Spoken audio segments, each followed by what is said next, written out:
Hey, welcome to I'm That Mom, the podcast about motherhood without the pressure of perfection. My name is Katy. I'm a self-taught entrepreneur who started my baby company while pregnant and grew it to an 8-figure business as a single mom of 3. Join us as we discuss the fun, funny, and messy parts of motherhood. We're certainly not experts. We're just here to support all the moms and hopefully, collectively, we don't completely it up. Okay, chime the Christmas bells. I feel like we need jingle bells in the background of this topic. 'Tis the season. So this one, we're going to talk about holidays with a blended family. Because, you know, the old school way is mom and dad and grandparents come to the house and it's just like this perfect, picture perfect Christmas. But the reality is that the percentage of people that actually get to do that, even if they're still mom and dad are married with kids, the likelihood of their parents being divorced. Like, I feel like very few people just have 2 Christmases anymore. No, and I mean, especially if you factor in-laws into it also. Yeah. Like, and they live close by. I mean, you're like Santa Claus on a sleigh making multiple stops. That's us. At all the Christmases. But so, you know, I can talk to this personally because I grew up with a blended family. I have my own blended family. And, you know, it's been kind of an experience and a learning experience. And honestly, I personally love it.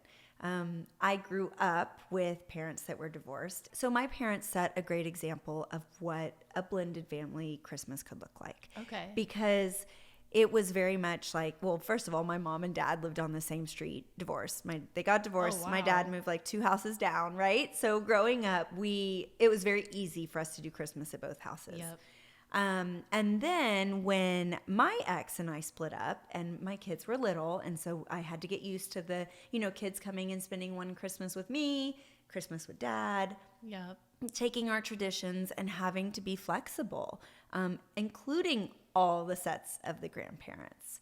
And then now too with, you know, new husband and his kids. And so combined we have 5 kids. Oh, wow. Yes. So we're like one big crazy happy family. And like when I say crazy, I think I should like write it in all bold letters of all aspects. But yeah, I mean, I'll tell you a little bit about how we do it, and then we can kind of talk about, you know, the different parts. I mean, there's same thing, like no right way to do it, right? So my kids definitely go back and forth with my ex. So we each have like either Christmas Eve or Christmas night. And Christmas Eve is a big thing for us. Is it for you guys? Yeah, same here. Yeah. We do a lot Christmas Eve. Us too, because Christmas Day I really have always just enjoyed, you know, Christmas morning, opening up the presents. And then to me, the rest of the day is for like relaxing. Kids play with their toys, you know, all this stuff. So my kids do go back and forth. I think I stressed about it more than my kids actually did. Like from a kid's perspective, you know, I've one time heard my little one saying to her friend, she's like, well, I get, you know, 2 Christmases. Oh, fancy. Right? Like she literally gets Christmas morning twice every day because she gets to do it at her dad's and then she comes and does it at mine or vice versa, whoever's, you know, Christmas morning it is. But with my stepkids now, you know, it's an even better experience because my husband and his ex-wife are still very close. And she's actually even one of my dearest friends, which we like to joke. We're like, well, we're both, you know, kind of raising our kids like, really, we probably don't even need Kevin. We could just like sister wife it. We could sister wife it. Yeah.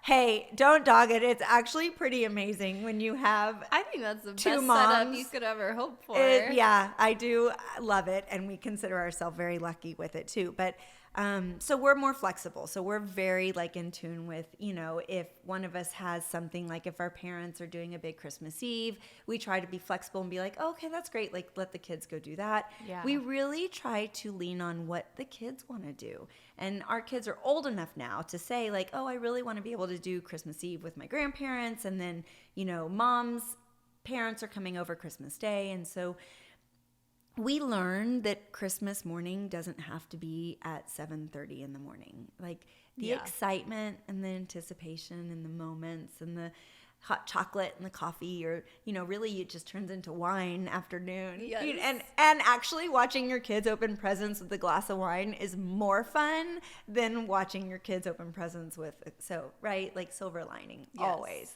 But we learned how to balance it. And I learned how to make Christmas Eve on the years that I had it with my kids, you know, even more special.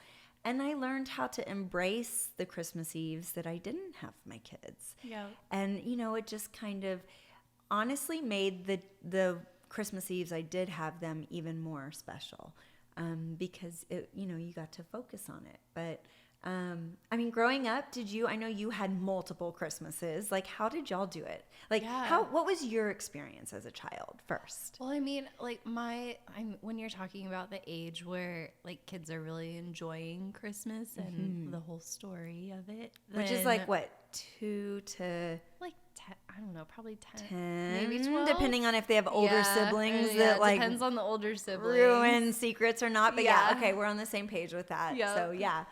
But I would say for that part, like we always were together, but my mom's side of the family and my dad's always lived in different states. And so we would alternate like between Thanksgiving and Christmas. Yeah, because you had travel time. Yeah, and that can get expensive too. And so then like seeing the family like is part of like the whole Christmas package. Yeah, and you don't want to disappoint your parents. Like they want to see their grandbabies on and even before you had babies, you're their baby, so they wanted to see you on Christmas.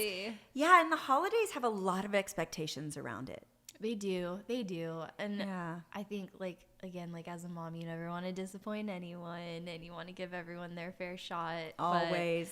But, like one thing that Kevin and I did last year was just like make sure we set aside time for like just our like little family before we started sharing all the moments with everyone. Like you said, you keep your traditions with your kids and then like you let them have those experiences with everyone else too. And new families, right? So young couples that are just starting off their family and maybe, she's pregnant right now and having the baby.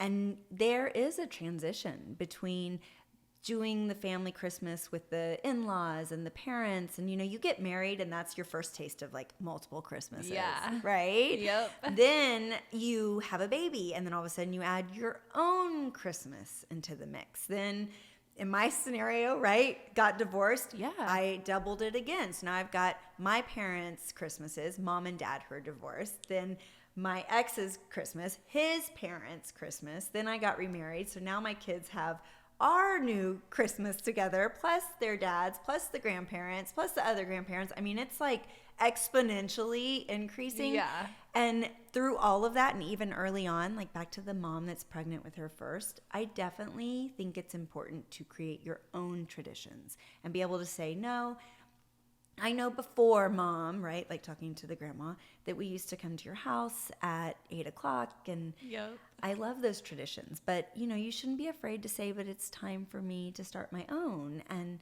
you want to be at your own house and open the presents and do Santa when they're 4 and 5 and excited. And, and don't be afraid to ask for what you want, right? Like we talk about that a lot in these topics is, I remember communicating with my own parents going, it's too much. Like it was really hard loading up toddlers and all the presents and going to doing 5 events. And we are, and we're blessed and our whole family is here locally. So, but also like sometimes I'm like, oh my God, if somebody just lived in another state, like then I could at least do that holiday somewhere else. But I really made it a point to create my own time. And then once we checked those boxes and I felt like, okay, now I have my own traditions in place, then, we went and made it work with the grandparents. And maybe that looked like not seeing them Christmas Day. Maybe it looks like seeing them Christmas Eve or, I mean, again, Christmas, I know it seems weird, but I'm telling y'all from experience, it is just as exciting even the next day. Yeah. And also shout out to Christmas for being like 2 days technically because Thanksgiving is way more stressful. Yes. Thanks. Yeah, I know. I'm one of those It is more stressful. It's all the cooking. Because it's all in one day, and there's the pressure of the food. Like, with the Yes. presents, at least you can get those done early, and, like, it's already taken care of. And Christmas, Yeah. you have eve and day. And that's it, But, yes. yeah. And you can spread it out. But Yep. but yeah, I do think it's important to, like I would tell you now with the little bitties, to kind of establish a routine and your traditions now, because, ultimately I'm going to be the grandma, and I've got 5 kids now. And if know. they each have 2 kids, like, that's 10 grandbabies. And and all of those grandbabies are going to get married one day, and I'm going to see that. And I want to be able to enjoy kind of my own family unit with it, and then of course, like, still include my parents, and God willing, everyone lives a very long time and is healthy. But don't be afraid to set your own rules and define it however works for your family. And maybe that is having certain parents come to your house and you go to other parents' houses to celebrate. But I'd say don't be afraid of the mother-in-law either, right? Yeah. Like, woman to woman. Why did you laugh like that? Because I don't know. Like, you kind of sometimes have to say, like, I appreciate that that's the way it was done, right? We're talking about your husband's mom. Yeah. And then say, but, this is the way we're going to do it, and you are more than welcome to be a part of it, and we invite you here, and we love you, and we want all the things, but sorry, sister, it's not happening your way anymore. Yeah, the times are changing. Yeah, they are. Chime music again. Yeah. But yeah, I think, don't be afraid to create new traditions with the new family unit. And then also really honor the old ones too. What are the ones that you want your kids to teach their kids? And what's important to your family? Maybe it's going to church Christmas Eve. Maybe it's going to church Christmas Day. And maybe you marry somebody and their family has different values, and you happen to celebrate or grew up celebrating Hanukkah and Christmas, right? Like, do you think you'll kind of do that with your kids too? Probably, just because, I don't know, we like the different cultures too, Yeah, and so and it's fun. Yeah, I don't know, we just appreciate, like, switching it up. So Yeah. And I love the excitement behind the holidays. Like, oh we're my in gosh, that's full... just the best time. It is. Just It is. the I'm like family ready to time. like bring my Christmas tree out. Oh, I know. And we're already like thinking of like what are we gonna get her? What presents? But it's so funny too, because at the same time, so we're also planning for baby number 2, and we're like, so does baby number 2 get their own toys, or just all of Grayson's Well, luckily baby hand-me-downs? 2 is not going to be here in time I for Christmas. know, So I know. technically baby 2 won't know if they don't have something under the tree. But I'm already thinking about that though. They're going to have... Grayson's our favorite right now. I know. Because she's the only one. Don't worry. I promise you, your heart expands. It does not divide. That is a true fact. But, well, so even gifts under the tree. I have always, even, when I had more kids come into my family, and we're the blended family, so my stepkids, I really always made it a point to make sure that everyone's got equal gifts under the trees. Okay, that's smart. Right? Yeah. So, it was all when, I grew up, right, in the blended family, and so half of us had the same mom and dad, and the other half had different mom and dads. And so, I would go to my dad's Christmas that... my stepkids didn't go to, or my step siblings. Yeah. And so I'd come back with extra presents, and I think as for kids, as much as you can make it equal and fair and normal, and everybody's loved the same way, and everyone gets the big presents, and it's not my Christmas at my house is bigger, and and trying to include all of it. And helping them with young kids. If anybody is struggling through a divorce right now, or going through, a situation, or just change in general, I think put yourself in the position of the kids. Yep. And, send them with a present for their mom or dad. They're not driving to the store to buy something. And, when you're married, it's easier to like, okay, well, mom, I want this, or you can tell your spouse, and they do presents. Do y'all do presents as adults under the tree? Yeah, we do. I mean, like we set like different rules for it, like, you know, price limits for the adults, or like, okay, everybody only bring 2 or 3. Or like my grandma does like one special gift. Like everybody, you go all in, but it's only one gift. Yeah. So yeah. You know, if you have, like, for people listening, I'd say if anyone has a girlfriend that's going through a divorce and has kids that aren't old enough to drive, go pick up their kids one day and take them to Target and give them $20 and say, go get a present for your mom. And even if they just pick out like a coffee mug or something cheesy, or, you know, I remember when my kids were little, they always bought me wine glasses, which I'm like, oh my God, my kids think I'm an alcoholic. But you know what I mean? Like a thoughtful present, because when I first got divorced, I can't tell you how many Christmases, you know, I'd watch them open up all the presents, and then like one would like draw me a picture. And it was, I know, but I wasn't going to, they were old enough to know that I can't take them to get them their own gifts. And so, yeah, like I think that would, if anybody has like a mom going through a divorce, like think about her this Christmas and maybe take the kids and surprise her, because she'll for sure melt Christmas morning, like having just, I mean, even if it's like cheesy face masks from Walmart, like just something that the kids can wrap and be proud of, because maybe the other side's not contributing that much. So I'm lucky enough that now I don't, you know, I've got my stepkid's mom's amazing, and so we always all make sure that everyone's got gifts under the tree. My husband, I think he doesn't do shit. Half the time I'm like, don't worry, we've got Christmas covered, you know, and he just wakes up Christmas morning and he's like, oh, look at all these presents. And I'm like, you know, do you do most of the shopping in your house, or do y'all split it? I don't know. We kind of split it, but like I'll take care of like his family and say like, okay, this is what I have in mind for everybody. Like, does this sound good to you? And we'll tackle it that way. But I also have to do that because my husband is the biggest prankster ever. Oh. And so he'll turn every gift into a joke first. And I always have and you're to like, just where's my perfume? Yeah. Oh yeah. No, first Christmas with him, he bought me an Apple Watch, which was like the sweetest gift ever. It's amazing. Yeah. But he buried it in the bottom of a basket of apples. Why? Because he thought it was so funny that like I just had a basket of apples under the Christmas tree, and like Serious? That was my present. And what did you do? I was just like, oh, thanks, like apples. I always wanted to put we haven't been dating that long, but like I thought I'd get more than apples. Yeah, yeah. You're like, there. So if I keep digging, is there a diamond in this basket of apples? Like he literally like made me bob for apples to get this watch at the bottom of it. Oh my God, yeah, that's he does too little funny. things like that. But I also think it's funny, and it brings it back to like the spirit of the holidays too. Yeah. Like no matter what the gift is, like you said, whether it's like a wine glass or a piece of art or a photo, like or something that makes somebody laugh. Like, yes, it's the thoughtfulness behind it, and I think sometimes we forget that. Yeah.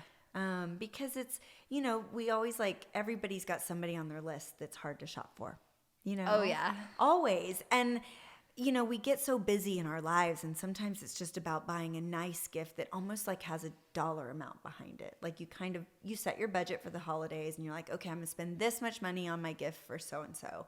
And, you know, maybe this year, let's all try to be a little bit more thoughtful, right? About it. Like even telling you the story about like, you know, taking the kids to Target, like to get a gift for somebody, like it grabs at my heart, right? Because you're like, gosh, you can put yourself in that position of that mom and how much it would mean, you know, even when they bring home, has Grayson brought home like her handprint yet from like daycare? Yes. And then, and you know, the teacher wrote that cute stuff around it. She didn't even write it. And you read it and it's like, my hand fits in your heart. And it's like a handprint, and you're just like, I'm that mom that's still crying over it. Like, and the teacher did it. I mean, Grayson didn't even know. She's just like, paint on my hand. Yeah. You know, like, and you're just like, this is the best present I've ever had. So, yeah. Because it is. Yeah. It's so sweet. My goal for this season is to try to slow down and remember even like what we're talking about, where I'm like, traditions is the important part. You know, what is the tradition?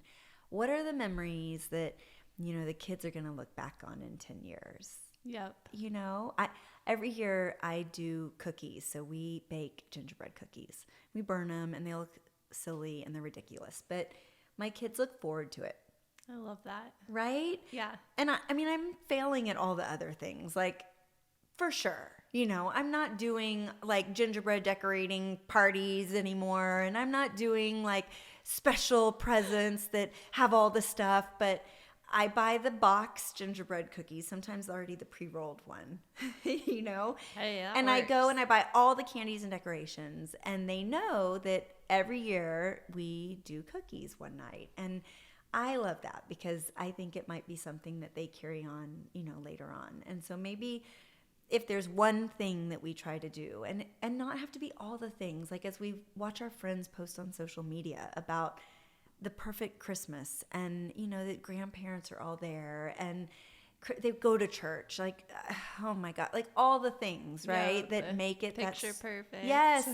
Like, let's just remember that 99% of the rest of us, it's not picture perfect and it's not that like storybook ideal life. And maybe we're celebrating Christmas Eve on Christmas Day or Christmas Day 2 days later. Or, you know, maybe we had to drive around and do 5 different Christmases and we're exhausted and we just need a break. And, you know, make it special for the kids, but then also remember to make it special for yourself, that me time thing. Yeah. You know, and soak it all in. Like, there's going to be some funny moments, some like stressful moments, but yeah. I bet y'all wouldn't trade it for the world, though. No. Well, sometimes. I am the person that takes her Christmas tree down the next day. I know. I do. Have the energy. Because my kids go to their dads, and so I've got like 5 hours of nothing. Oh, okay. Blended family amazing. Perks right there. Yeah, and they come back, they leave the winter wonderland, not really, at least the Christmas tree. And then they come back, and I'm like, nope, it's done, it's over. Like, oh my I'll put away. I know, but it makes me feel good because it's like cleaning out your closet. It just feels so good. But I am the first person. I mean, the day after Thanksgiving, my Christmas tree is up and decorated, and my whole house transitions to Christmas. Don't forget, if you want to hear more about what we've talked about and even more fun and exciting topics, you can join us at imthatmom.com or check out our brand at cadenlane.com. Follow us, like us, do all the things you're supposed to do on social media, and most importantly, leave us a review and subscribe to our podcast. Until next time. See y'all later.